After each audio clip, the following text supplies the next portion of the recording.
On this episode, I'm excited to break down a clip I found on the interwebs that sparked my gears and made me really want to listen. The clip was from a video called Crisis by a creator named Van Neistat.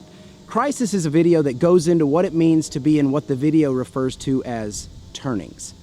Essentially a book report on the book The Fourth Turning and its overview of the 7 cycles of generations and turnings. The theory makes a great argument that history repeats itself every 80 years. It breaks down the evolution of humanity into 80-year blocks called seculums, or just history blocks. Here, we'll let Van explain. Not exactly 80 years. This is history, not math. But roughly the span of a human lifetime. Maybe 80 to 90 years. Those 80 years are then broken down into 4 smaller blocks known as turnings. We usually refer to them as generations, but the book calls them turnings. Similar to seasons, Van goes on to describe each generation and what their role is within their overall turning. The first turning, the first season, is a high, an upbeat era. The second turning is an awakening, a passionate era. The third turning is an unraveling, a downcast era. And the fourth turning, well, sorry, but fourth turnings suck. The fourth turning is a crisis, an era of upheaval. We're in a fourth turning right now. It's important while watching this video to remember that Van's breakdown of these history blocks are referring to the American history blocks. There are different seculums for each culture. This video is specifically referring to the American culture. The seasons are labeled high, awakening, unraveling, and crisis. For American history, the overall narrative of our high seculum began in 1946. During a high, the getting is good. We had the most even distribution of wealth during our high. You could work at a gas station and afford to buy a house. This high is the period that the MAGA hats refer to. We got Hank Williams and Elvis and Little Richard and the birth of rock and roll. We launched monkeys and men into space. This is when the Mustangs and Corvettes first came out. Our high ended with the assassination of John F. Kennedy on November 22nd, 1963. The high is not a high for everyone, of course. America still had a segregated South. Homosexuality was illegal and considered a mental disorder. The high is a period of conformity. The age of nonconformity and of social justice begins during the Awakening, our passionate era. During the Awakening, we had Martin Luther King and the Civil Rights Movement, acid, Vietnam protests and Vietnam itself, the women's liberation movement, Stonewall and the gay rights movement, great movies, great music. This is when the first Macintosh computer came out. The Awakening is a time of increasing individualism. This second turning, this awakening, ended with the re-election of Ronald Reagan in 1984. So according to the second turning, with the re-election of good old Ronald Reagan, our descent into the depths of history begins. I love how specifically laid out his presentation is. It really gives us eyes to see a consistent pattern. Let's keep listening while Van breaks down the next seculum, the unraveling in 1984. Things get messy during the third turning, during the unraveling. We got the fall of Soviet communism and the beginning of the Russian gangster state. The greatest musicians of the time sang about violence and decay in their deteriorating cities. The LA riots, OJ, the bombing of Bosnia, and the Columbine high school shootings on the same day. September 11th, the wars in Afghanistan and Iraq. Our unraveling ended with the financial crisis of 2008. Ooh, the financial crisis of 2008. I remember that one. Back in the early 2000s, my brother and I were senior loan officers for a wholesale mortgage company. We loved to be able to be a part of someone getting a new home. But suddenly we noticed that all of our lending was turning into subprime mortgages. We were being asked, more demanded some places, to provide lending services with outrageous fees to people who were already in financial distress with rates that would quadruple when it ballooned 3 years later. They're called ARMs, or adjustable rate mortgages. And in my opinion, it's one of the greediest moves I've ever witnessed. Next to COVID, that is. I ended up sitting down with my boss and telling him I just couldn't do it anymore. My brother got out too. And did you catch that? The LA riots, OJ, the bombing of Bosnia, and Columbine all on the same day? The same day! My goodness, what happened to us on that day? All right, let's catch back up. A fascinating fact about this book is that it was written during the last third turning, published in 1997. But the book predicts now, what's happening now in this fourth turning. And what's happening now is right on schedule. It gets pretty easy to predict what's going to happen. You just got to pay attention to the right things. Sometimes you got to pay attention to the wrong things as well if you really want to see what's headed your way.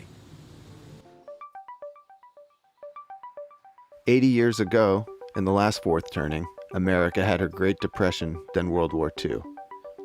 80 years before that, the Civil War. 80 years before that, the Revolutionary War. Now it's our turn to save the country. Next, Van breaks each generation into 4 types or cohorts, and then breaks those down into 4 archetypes, and explains the 4 characteristics of each generation. So where do you fit into all this? What's your role? It depends when you were born. Each generation, each cohort, tends to embody a specific archetype. An archetype that will move the society towards the next high. Each generation's archetype is the characteristic that will define the generation in its prime, in midlife. The boomer archetype is the prophet. Bill Gates and Steve Jobs are boomers and prophets. Both predicted that one day everyone, not just big corporations and governments, would own a computer. Gates even predicted a crisis like COVID-19 5 years beforehand. The writers of this book are boomers and prophets. Gen X is the nomad generation. The quintessential Gen Xer, Elon Musk, builds things that move us from one place to another. Rockets, electric cars, hyperloops, nomadic devices.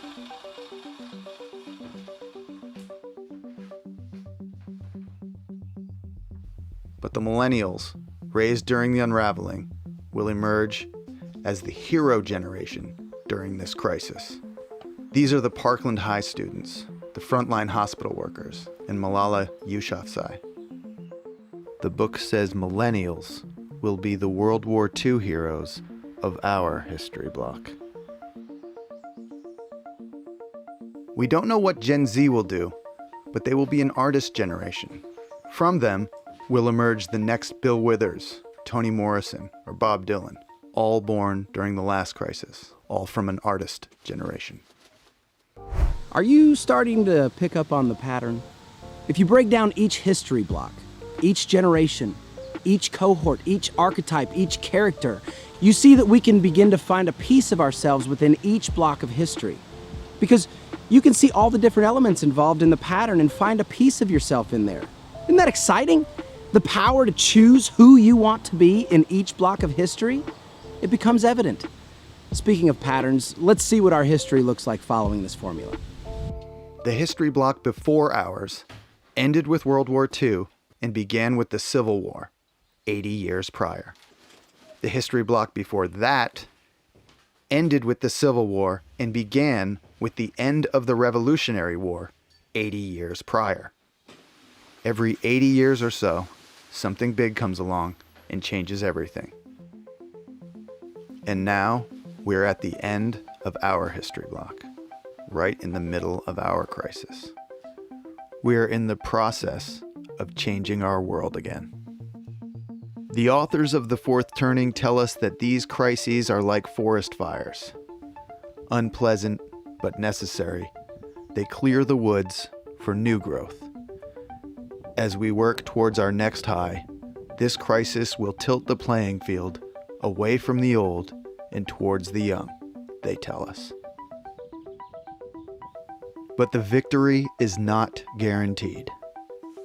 We will, each of us, need to rise to the occasion during this crisis.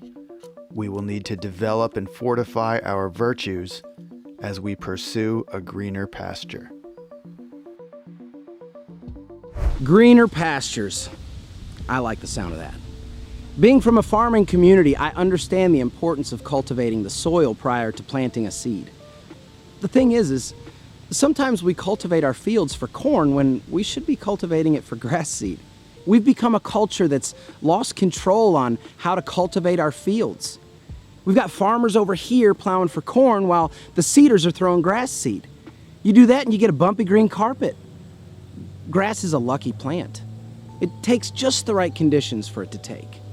It's just this little seed that sits on a dirt floor, blown around by the wind, carried away by the birds, rocks underneath it with nowhere to go. You see, a field doesn't become a green field unless the seeds take. And it takes more than one seed to become a field.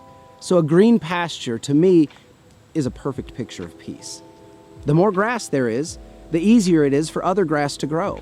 It's protected from the elements by its brothers and sisters close by. That's the kind of field that you find God in. Speaking of finding God, let's get back to what the spirited man says about choosing how to play with character. The spirited man wonders, what is his role? What verse must he contribute to help extinguish the crisis? This spirited man is told that his cohort, Gen X, is the repair generation, the one stuck with fixing the messes and cleaning up the debris left by others. Cleaning, fixing, repair. This particular spirited man, from the last pre-digital generation, the last of the analogs, just happens to have a particular knack for repair and for fixing. Perhaps his nomad generation is tasked with ferrying his society from one saculum, from one history block, to another. But where does he start? Well, the zip line at the community center playground has been broken for over a year. And this particular spirited man happens to have the tools to fix it. Well, I can say this spirited man is grateful for this spirited man. For me, the spirited man known as Jeremy Zeller, I'm a member of all those generations. That's the beautiful thing about the nature of God. I can break down each one of those blocks of time, each generation, and find myself in it. I can find myself in the stories. And if I can find myself in the stories, I can insert myself into the role of any seculum that I want to. Sure, as humanity as a whole in the context of America, I would agree. Crisis is the right word for that mindset. But if we dig, if we look hard enough, we can see that there's a point in all of our lives that we can identify with the patterns of history in any generation we want to. We have the records to prove how'd that work out for you. As we continue to awaken as humanity, we come to realize more and more how vital our role is in each and every day. Just as the spirited man in the video found his place within his own generation, the one he was familiar with, he decided to become a repairer. He fixed play equipment for children. He created safety. How beautiful is that? Once we realize our place in humanity is to add to its nature, everything that we do becomes its own place in humanity. Fix a swing set, build a bridge, change a light bulb, build that car, have a conversation, play that song. Find that place in whatever seculum you want to, and be one of the heroes of that particular generation. Don't wait for the crisis era to prolong itself. Skip on over to the artist generation and be the best whatever you feel you can be to help humanity with that you can be. Or heck, just jump on over to the high generation and live within the community that makes the most sense for yourself and those you love. I loved this video, truly. I love the mindset it gives me to find the hero within my own story, no matter which block of history my current culture is in, and see what is needed most to lean humanity further in the direction of compassion and humility, and ultimately, world peace. I'm calling for it, baby. Hashtag world peace. So what about you? Which seculum are you in? What generation? What archetype? What character? Maybe you're in the high generation. maybe not by age per se, but for you, you're living within the context of the high generation personally. For you, your part in humanity could be to help fund a project, build a shelter, provide a meal, provide company. Maybe your archetype is part of a cohort that's different from everyone else's. I say be the character that humanity requires of you in each moment. If it's too loud, be quiet. If it's too busy, be still. If it's too much, leave. If it's too hot, provide water. If it's hungry, feed it. Humanity comes in many shapes and sizes. And now with technology, it comes in any shape and size. I want to thank Van Neistat for your brain and for the thought processes and creative processes that it took to put this presentation together. As I look at my assigned seculum, Gen X, I'm part of a generation of nomads. I'm part of a generation that's tasked with building things that move us from one thing to the next. I'm no Elon Musk. I'm not trying to make it my mission to move people from Earth to Mars. I'm more interested in moving people spiritually, ethically, compassionately, virtuously, in the direction of living a life as a child of God and recognizing what that actually means. In a day and age where people are trying to wrap their minds around things like UFOs, aliens, AI, dimensional beings, and the like, I am tasked to spread the good news of God wherever I can. Higher beings have been a part of my belief system since I was 3 years old, so the alien thing is more of a distraction than anything. God's been here all along, and I'm doing my best to remind people of where he can be found. The Tao says, to believe it is possible, I need only look within myself. The Kabbalion says, creation carries within it the intelligence of the Creator. Jesus says, for behold, the kingdom of God is within you. The Upanishads are full of teachings about connecting to your inner self. In a world that is consistently focusing on the darkness around them, be the light that brings compassion and kindness. Thank you guys so much for hanging out. Don't forget to subscribe. I don't know how this stuff works, so push a button. I love you and I'm rooting for you, and we'll see you next time. Namaste.